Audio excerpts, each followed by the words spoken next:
what a historic moment to witness. First of all, Donald Trump, when the jury started to read count by count that he was guilty, what was his demeanor? So it was almost like the air turned to stone when they started reading out those guilty verdicts one by one. And as each count and each guilty verdict rolled over him, Donald Trump was completely motionless at the defense table. I was sitting directly behind him, and while I couldn't see his face, his body language was some of the stillest I've ever seen it. He didn't move, he didn't gesture, he just sat there as they said guilty, guilty, guilty 34 times.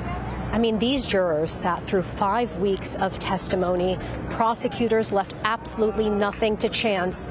Ultimately, it took them 11 hours to come to this decision, a decision that they knew would have a historic impact, not just on holding Donald Trump accountable, but on a presidential election that is underway.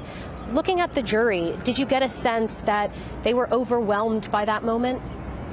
The jury actually looked quite serious, and they did look very somber, but they didn't look overwhelmed to me. Throughout the entire trial, they have looked like people who knew the weight of the job that they had to do, but also were focused on their task. And when the foreman was called upon to read out each guilty verdict, he did so in a clear, loud voice. It never appeared to my ears to waver. And when the judge asked them to all go one by one and say what they believed, they all said guilty. Again, some not as loudly, but all in a clear voice. I think it has struck all of us how Donald Trump publicly has slammed this judge as conflicted, but Judge Merchan has such a mild manner in the court. When the verdict was read, what advice did he give to jurors when they had completed their civic duty?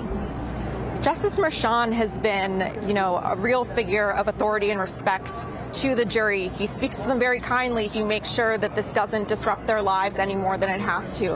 And when they were done delivering their verdict, he thanked them. He said that he had watched as they deliberated. He had watched how much care that they put into it. And it was just, very much a moment for the judge as well. He seemed proud of the jury for taking on this enormous burden and doing their work as the law said they had to.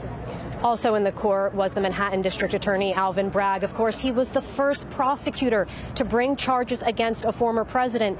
Many had actually criticized him and wondered if this was a case worth bringing. But ultimately, it's had an outsized impact now, given this is the only case that will be heard before the election, and it has resulted now in a guilty verdict. But let's turn back to Donald Trump, because as he left, he turned to his family in that moment, didn't he? Yeah. The only family member who was in court with him today was Eric Trump, his second eldest son. And as Trump got up and left the defense table, he passed right by Eric, who was sitting right in the front row, and he seemed to grab his upper arm or his chest in almost like a moment of a fatherly gesture.